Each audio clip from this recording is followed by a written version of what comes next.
समाचार न्यूज। मनोहर कांतीराम साहब अमर रहे। मनोहर कांतीराम साहब अमर रहे। बहुजन समाज पार्टी जिंदाबाद। बहुजन समाज पार्टी जिंदाबाद। माननीय बहन कुमारी वाद जी जिंदाबाद। माननीय बहन कुमारी वाद जी जिंदाबाद। माननीय आकाश आनंद जी जिंदाबाद। माननीय आकाश आनंद जी जिंदाबाद। माननीय प्रदेश अध्यक्ष जी जिंदाबाद। माननीय प्रदेश अध्यक्ष जी जिंदाबाद। बहन जी आप संघर्ष करो। बहन जी आप संघर्ष करो। बीएसपी की क्या पहचान? बीएसपी की क्या पहचान? उदराज भाई आप संघर्ष करो। उदराज भाई आप संघर्ष करो। साथियों नमस्कार, स्वागत है आपका हमारे चैनल जिला टॉप न्यूज में। मैं सुरेश कुमार। आप देख रहे हैं आज जनपद सुल्तानपुर में बड़े पैमाने के साथ भीम जयंती मनाई गई, जिसमें बहुजन समाज पार्टी के प्रदेश अध्यक्ष विश्वनाथ पाल जी ने आज बहुजन समाज पार्टी से जो चुनाव लड़ने जा रहे हैं लोकसभा का आज प्रत्याशी घोषित किया गया। बहुजन समाज पार्टी का जनाधार बढ़ते हुए आज ब्राह्मण समाज के कुछ लोगों ने सदस्यता ग्रहण ली बहुजन समाज पार्टी में। करके अपने सैकड़ों साथियों के साथ आज बहुजन समाज पार्टी में शामिल हो रहे हैं। मैं अपनी तरफ से बहुजन समाज पार्टी की तरफ से भाई करमवीर मिश्रा जी का दिल की गहराइयों से हार्दिक स्वागत करता हूँ, अभिनंदन करता हूँ, वंदन करता हूँ और मैं विश्वास दिलाता हूँ मिश्रा जी को कि आपके और आपके साथियों का मान सम्मान बहुजन समाज पार्टी में हमेशा रहेगा। इनके साथ जो लोग हैं, श्री अरविंद कुमार मिश्रा जी, श्री मनोज, श्री मोनू मिश्रा जी, श्री रितेश मिश्रा जी, श्री दयानंद मिश्रा जी, श्री अतुल मिश्रा जी, श्री गुंटू मिश्रा जी, श्री लालजी मिश्रा जी, श्री संतराम मिश्रा जी, श्री रजनीश यादव जी, श्री बंटी मिश्रा जी, अंकित मिश्रा जी सहित बहुत सारे साथी हैं। और खवास साहब का भी और ज्ञानाचार्य पूर्व पुराने साथी हैं, मंत्री जी बैठे हैं और हमारे मंच पर सभी पहचान रहे हैं, लेकिन हमको समय कम दिया गया। हमारे ऊपर बैठे हुए जो मंत्री पुराने साथी हमारे हैं, इनको नमस्कार जय भीम कर रहा हूँ और नीचे बैठने वाले हमारे नौजवान साथी हैं, मैं चैलेंज कर रहा हूँ क्योंकि आज वर्मा को सुल्तानपुर की जनता, हमारे डीएसपी के नौजवान साथी, बुजुर्ग, सीनियर, इनको दावे साथ कहना चाह रहा हूँ कि इनको जिता के रहेंगे, चैलेंज दे रहे हैं और हमारा छत्री समाज के नौजवान से जिताएंगे, इनको चैलेंज दिखा कह रहा हूँ। बस मैं बड़ी बात रख रहा हूँ, जो मेरा देश को रोके हैं। जय भीम, जय भारत। बहुत बहुत धन्यवाद भाई जगमोहन सिंह जी।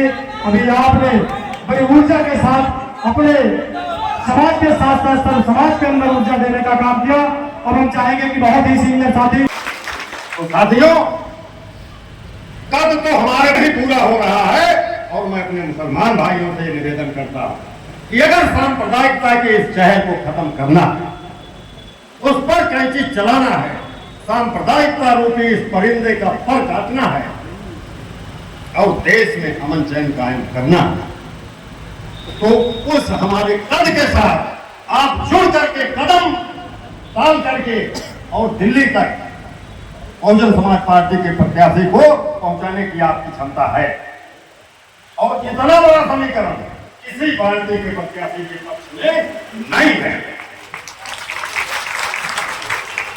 साथियों, ज्यादा समय न लेते हुए और सारी ऊर्जा को संजोकर अभी बहुत नुक्कड़ मीटिंगें होंगी और गांव-गांव में चौपाल मीटिंगें होंगी और बोलते बोलते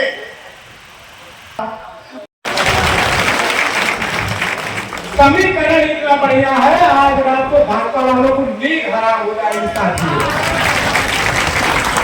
सुल्तानपुर का कुर्मी समाज का व्यक्ति, दलित समाज का व्यक्ति, माइनॉरिटी के लोगों से दिलों से अपील है, अगर भाजपा को हराना है तो दलित समाज के साथ एकजुट हो जाओ, बराबरी को कोई हराने वाला नहीं।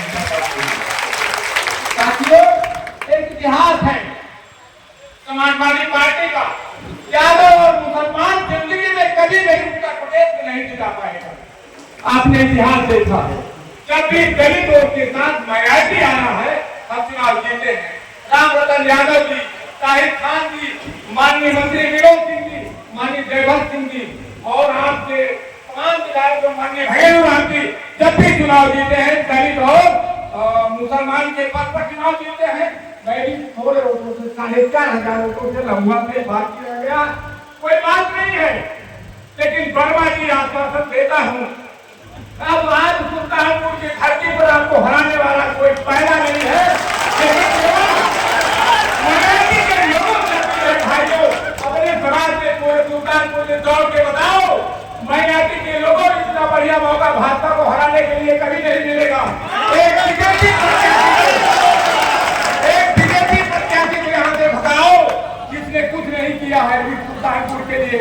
साथियों, मैं यही कहना चाहता हूँ, अपने समाज के क्रांतिकारी साथियों को एकजुट होकर के, दलित मुसलमान एक होकर के, कुर्मी के वोट के साथ आप जुड़ जाइए।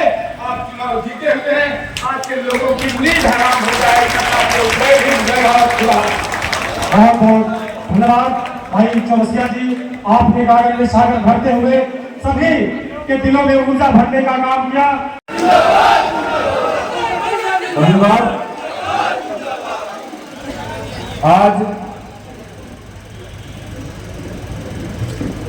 आज बाबा साहब के जयंती में मैं आप सभी को हार्दिक शुभकामनाएं बधाई देता हूं।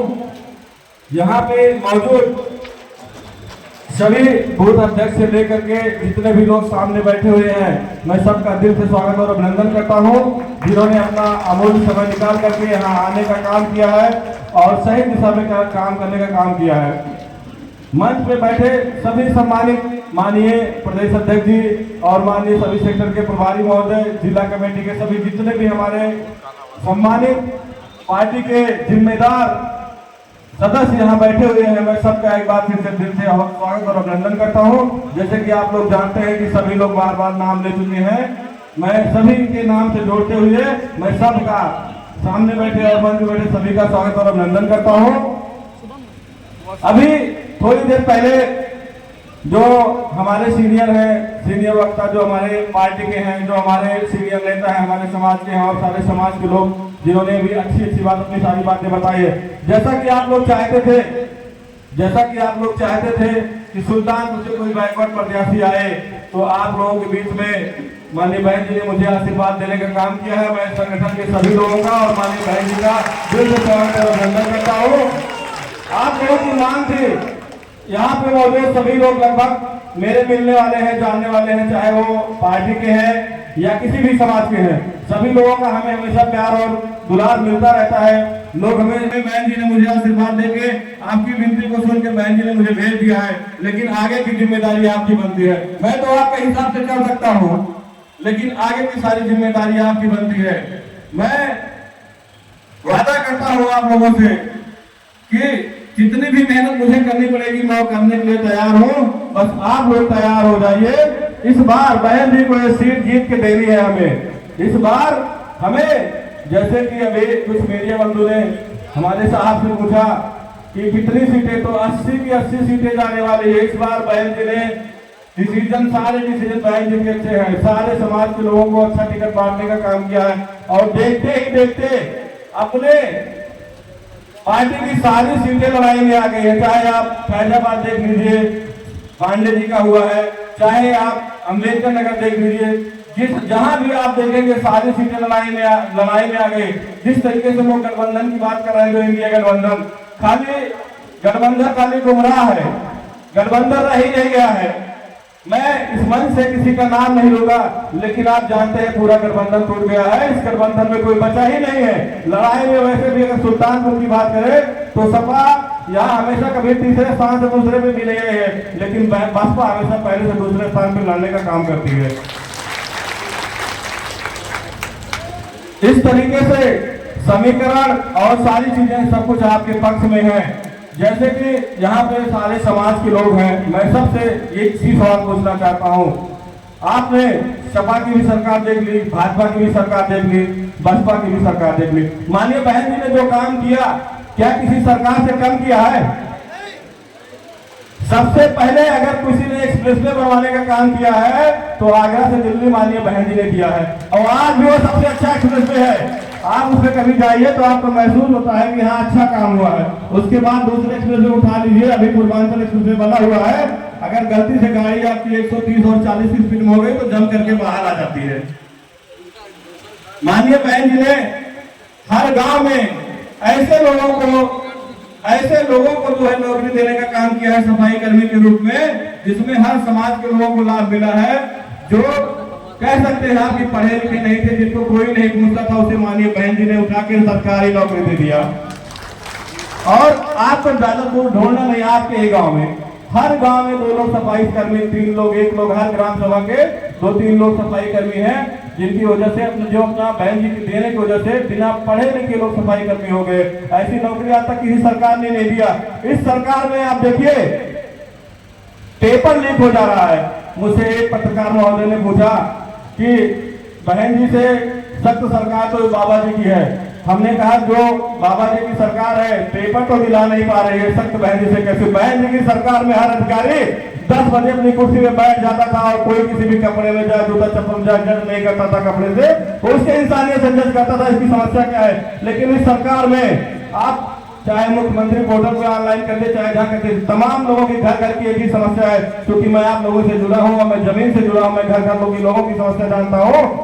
एक आदेश लेकर के मजिस्ट्रेट की पावर खत्म कर देगा, आदेश लेके आप घूमते रहिए मजिस्ट्रेट का, कोई थाना कोई पुलिस कोई आपकी सुनने वाला नहीं है। अगर सुख शांति की बात करें तो जो सुख शांति माननीय बहन जी की सरकार में क्या आप बता सकते हैं सपा और बसपा में है?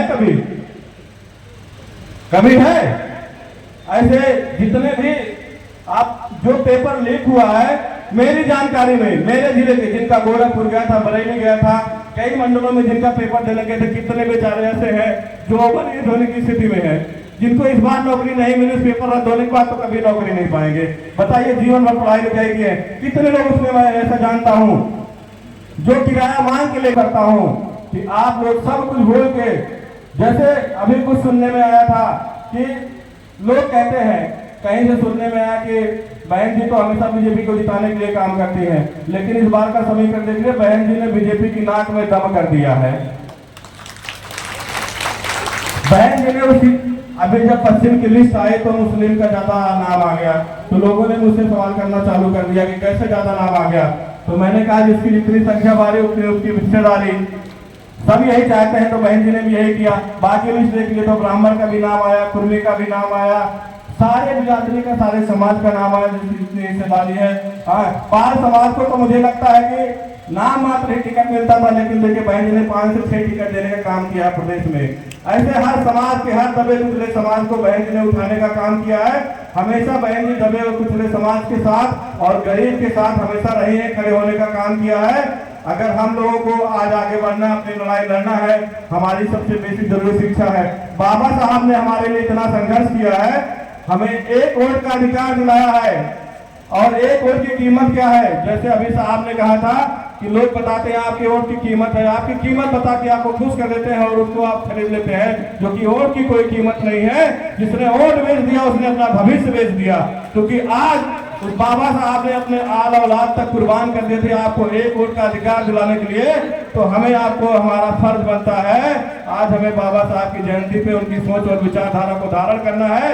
खाली मंच पे नारा लगा लेने से, किसी को जिंदाबाद बोल देने से, किसी के यहाँ पहुंच जाने से ही संविधान नहीं बचेगा। और अगर हमें अपने समाज के लिए, अपने गरीब भाइयों के लिए, मजदूरों के लिए, अपने लिए और सभी के लिए काम करना है, तो हमें बाबा साहब की विचारधारा अपने अंदर लानी होगी। और जिस दिन हमने विचारधारा बाबा साहब के अपने अंदर बैठा ले, उस दिन कोई अपने आप को गरीब समझेगा नहीं, ये मेरी जिम्मेदारी है।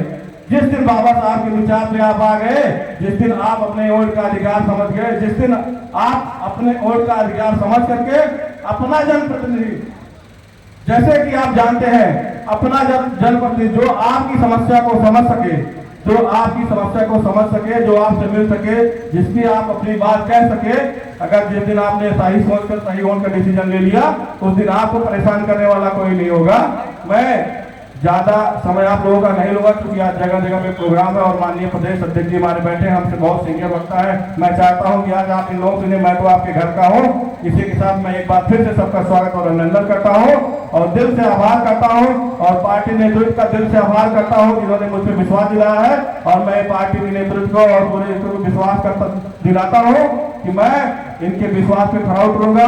और यहाँ तमाम हमारे मीडिया भाई बंधु आए हुए और तमाम लोग आए हैं, मैं सबका दिल से स्वागत और अभिनंदन करता हूँ।